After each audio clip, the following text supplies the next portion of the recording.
What is your name? My name is Ulna McWhorter. And what is your phone number?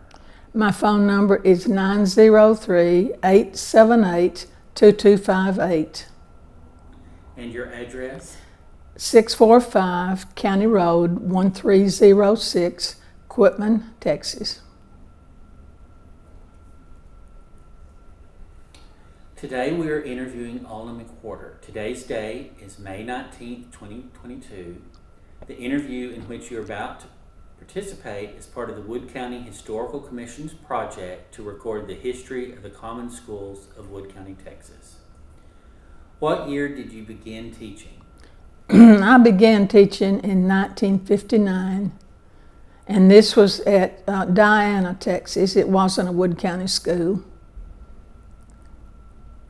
And when did you retire? I retired in May of 1994.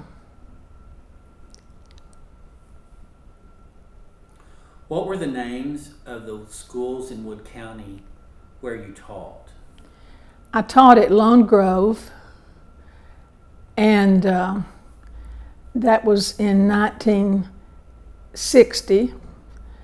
And I taught at Coke, or Lloyd, and that was in 1963.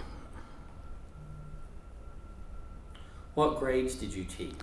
I taught the primary grades 1, 2, 3, 4, and I also swapped out with Mr. Pittman, and I taught his English, grades 5, 6, 7, and 8, and he taught my math. Do you remember what your salary was the first year you taught? My salary was $3,204 a year.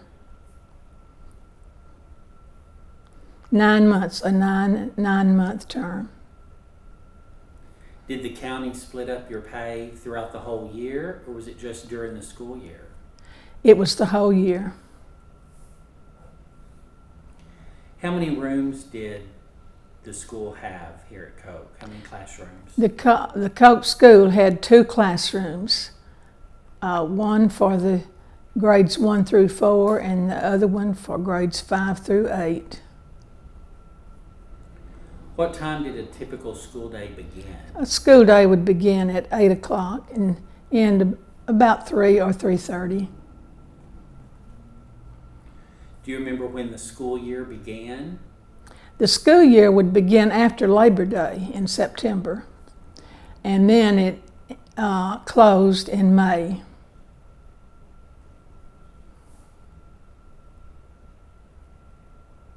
How old were you when you began teaching? I was 21. Did you have to take a physical each year, or was it just to start your career? I don't remember ever taking a physical to teach. Did you start teaching after college? I taught after college, yes. And what college did you attend? I attended East Texas State University in Commerce, Texas. Were you single when you began teaching? No, I was married. You ready? Yes. So we're sitting here in your classroom. Do you remember how it was decorated? It would be decorated according to the season of the year. During holiday times, we would have Christmas decorations and Easter, and then other times we'd have classwork displayed. Did you have an example of cursive writing on the wall for kids to? There was, I don't remember, but it was a standard thing to put the cursive writing samples up on the bulletin boards. How did your children sit? Was there 2 to a desk, or how did that work? Okay, the desks were single, and there were 4 rows in my class. In one row would be the first grade. then the row next to it would be the second grade, then third grade and fourth grade, and there were 4 rows. Was there a cloakroom? No, I don't remember a cloakroom. But I had, in the first grade, I had 7 students. So that was a long row. But they sat in, all the seats were the same. It was just a chair type of seat with a flat part on the top that they would write on. And then the second grade had 6 in it. And then the third grade and the fourth grade only had 3 each. So they were short rows, but all the students sat in their grades row. Can you describe a typical school day as far as the order of the things that you did? Mm-hmm. Well, when I would arrive at school, and we would have maybe a scripture or prayer, and then we would start the day, and out of each hour, I had 4 grades, but so out of each hour, each grade would have 15 minutes of instruction time.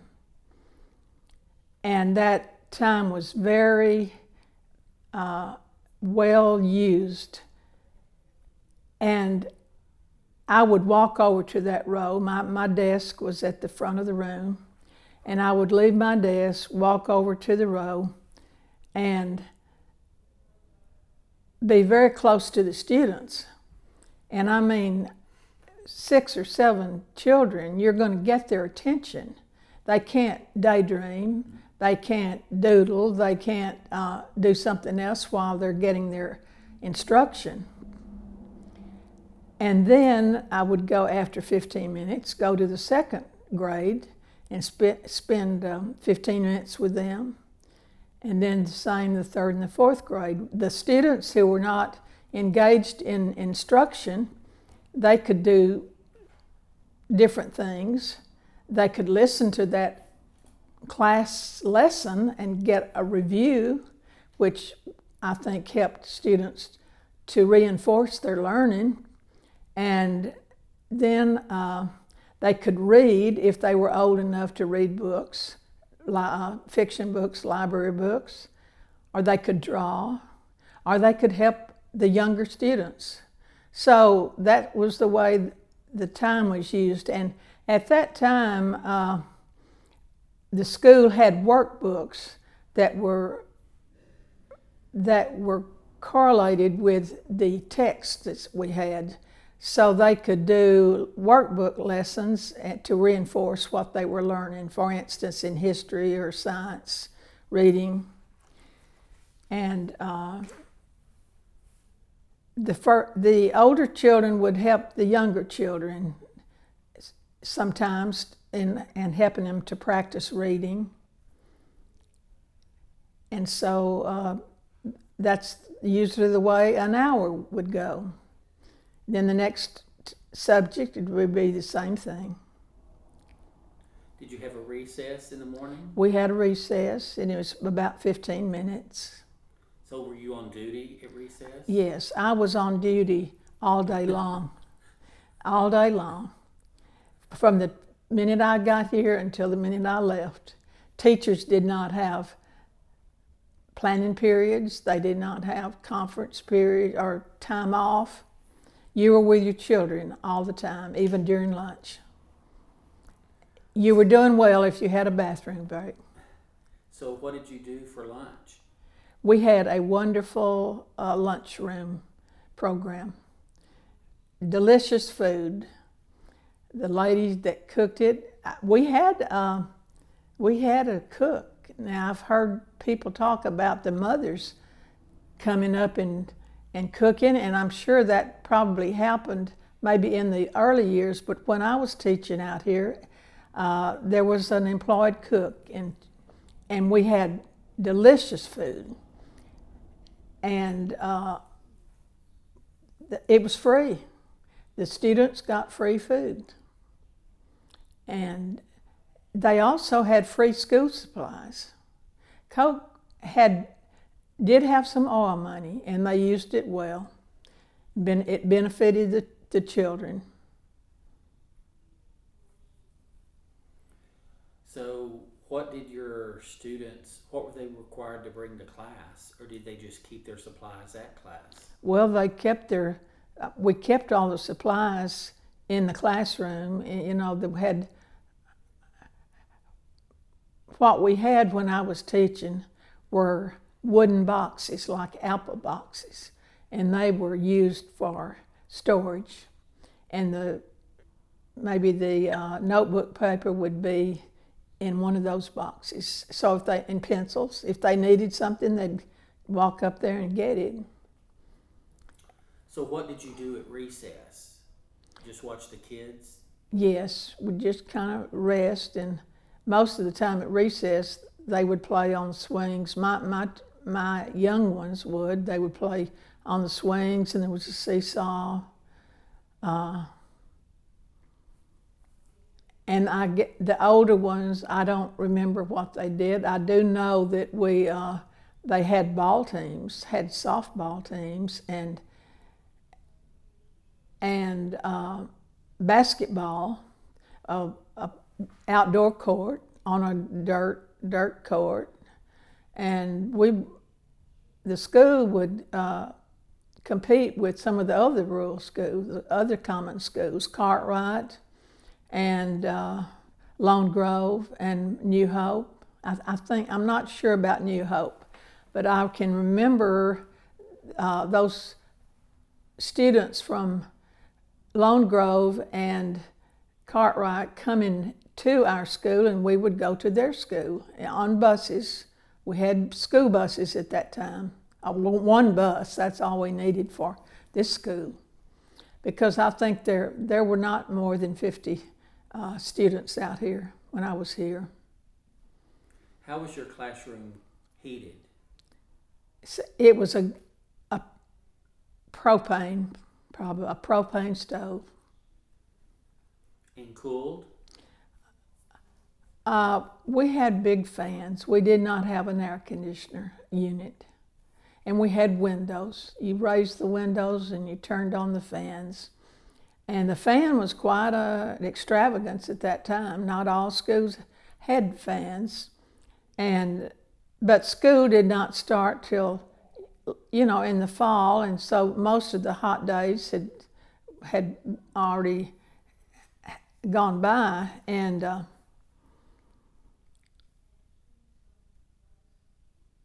as far as the stove, when I got here, Mr. Pittman had already been here and turned on the stoves. I didn't have to come into a cold building. He did it. Was there a drinking fountain? I think there was just a fountain, some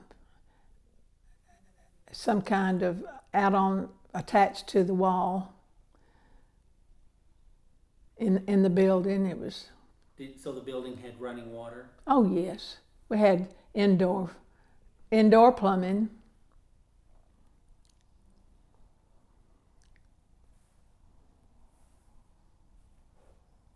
Was there a school custodian? I don't remember there being a school custodian, and at the end of the day, the children would get brooms and sweep the classroom.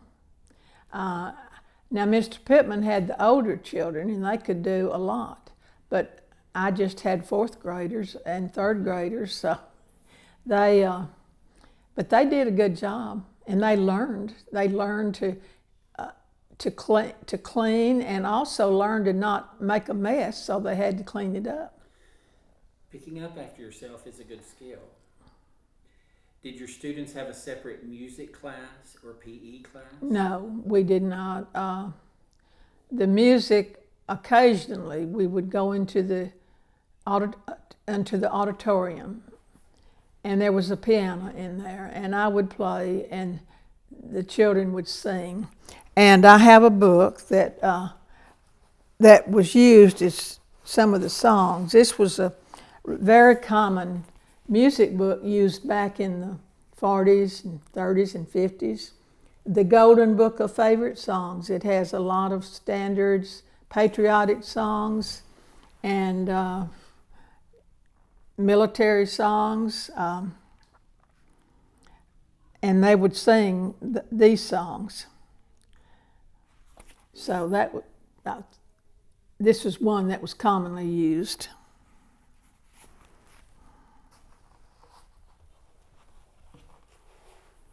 Did you have to ring a school bell to start the day? I did not, and I don't remember hearing the bell at the beginning of the day. We would go outside like for recess or for after lunch. There was a play period, and Mr. Pittman had the handbell. It was a bell that you rang by hand, and he would ring it. He was the principal, and that was his duty.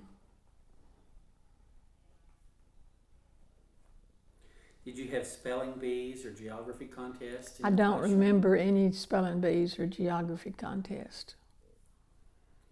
What about report cards? They were similar to what the public schools were using, the city schools, just a standard report card. Were they mailed or did you send them home with I the kids? send them home with the children. Did most children walk to school? No, they rode the bus because they were too scattered. Most of them rode, or maybe their parents brought them. And you ate with the kids at I lunch? ate, yes. I had to be there to supervise their behavior. And Mr. Pittman was there too. Teachers did sit with their children during lunch for many, many years. Do you remember what kind of games the children played when they were at lunch or recess? Sometimes they'd play Red Rover, and sometimes Little House on the Hill, Chase. What did you do for recess when it was raining? Well, Mr. Pittman had a rainy day schedule, and so he would shorten the lunch period and maybe shorten recess, and then we would dismiss about 2:30. And that was what we did when the rain was, it would be a day that it rained all day. And how did you discipline your students? You know, I don't remember having any discipline problems to speak of.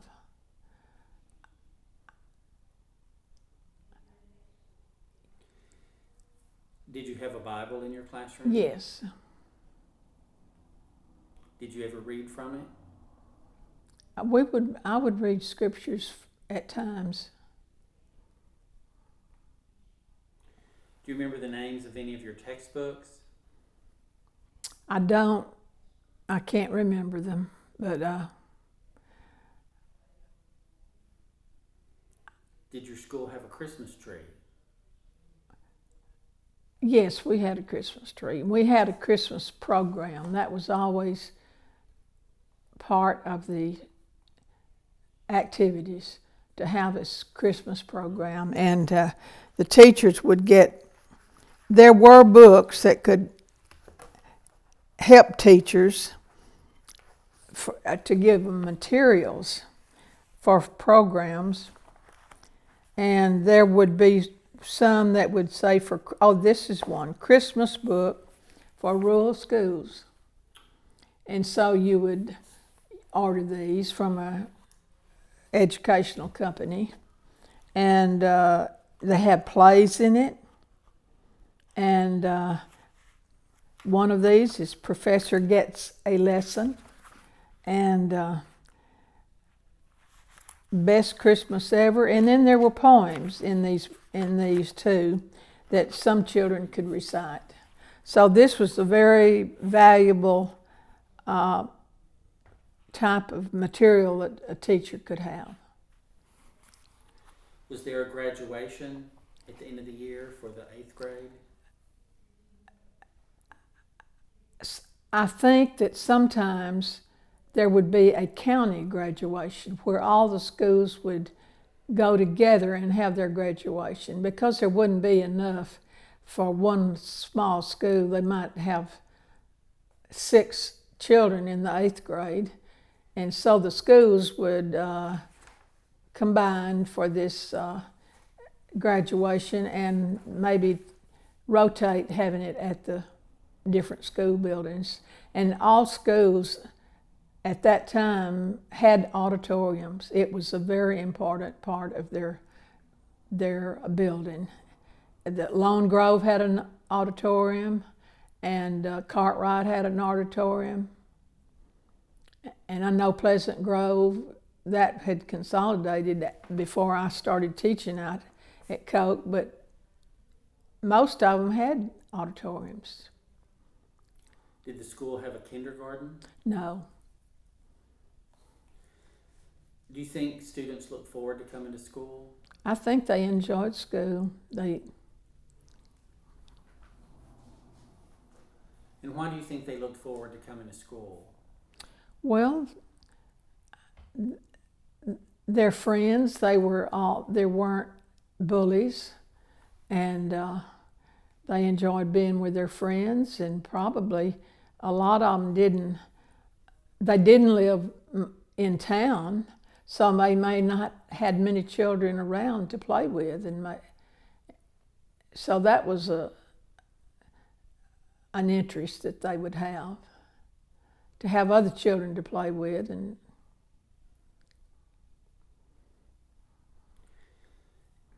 did any of your students ever have to wear an aspidity bag?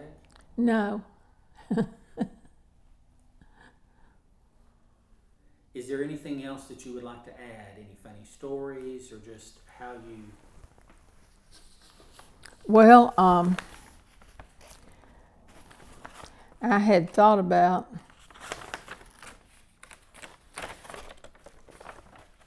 this chalkboard that was a very important tool with a teacher in a common school.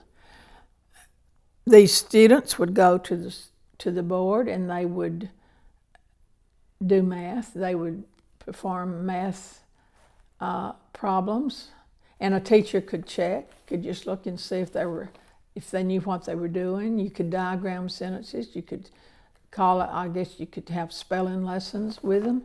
So it was important. We didn't have copy machines, that you were always running off papers. So that's why it was an important thing to have. And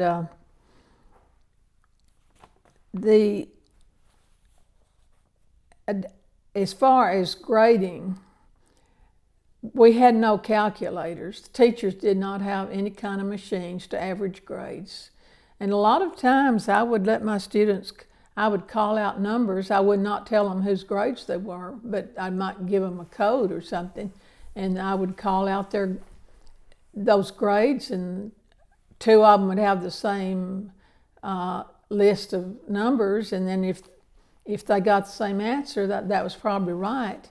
And I would use that to help me get all of those grades averaged, because that was a time consumer.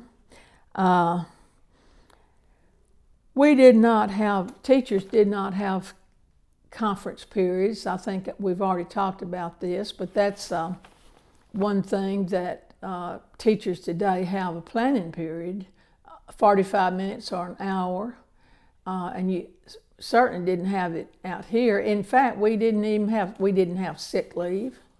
We didn't have vacation days. So what happened when you were sick?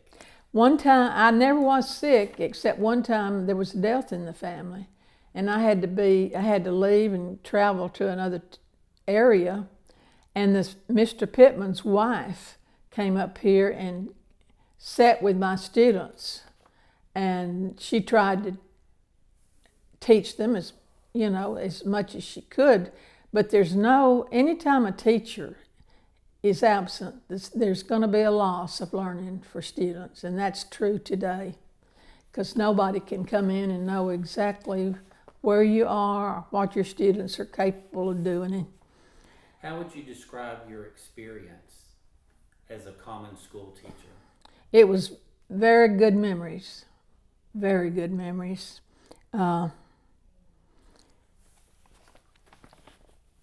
I'm glad that I had this opportunity. The schools were all consolidating and disappearing when I was beginning my teaching career, but I did get to experience that, and I'm very thankful for it. My husband taught at Cartwright, and there were two teachers over at Cartwright, and he was the 5th through the 8th grade, and he conducted his teaching method just similar to what I did. He would work with one grade for 15 minutes out of the hour maybe, but he told me that was his favorite place to teach, and it was because of the community being close and everybody being friends and knowing each other, and students having respect for teachers. They really had respect compared to today. And what was his name? His name was Bill McWhorter, and he was the principal too. He was the principal, and I think he was the custodian. He did everything. I taught at Lone Grove, and they had a lunch program too, and I think it was free. As I remember, I did not have to take up lunch money, which is teachers don't do that anymore, I don't think, but that used to be kind of an unpleasant thing to try to keep up with all that lunch money. But I did not have to keep up with it at Lone Grove or Coke. And I don't think that Cartwright had a lunch program. As I remember, I think he took his lunch to school with him. Well, we sure appreciate getting to listen to your memories and the things that you've said about your teaching experience here. It's been great for us to hear those. Thank you. We appreciate your contribution in saving all these stories in this chapter in Wood County. It's important to us. Thank you for asking me and allowing me to share those. You did great.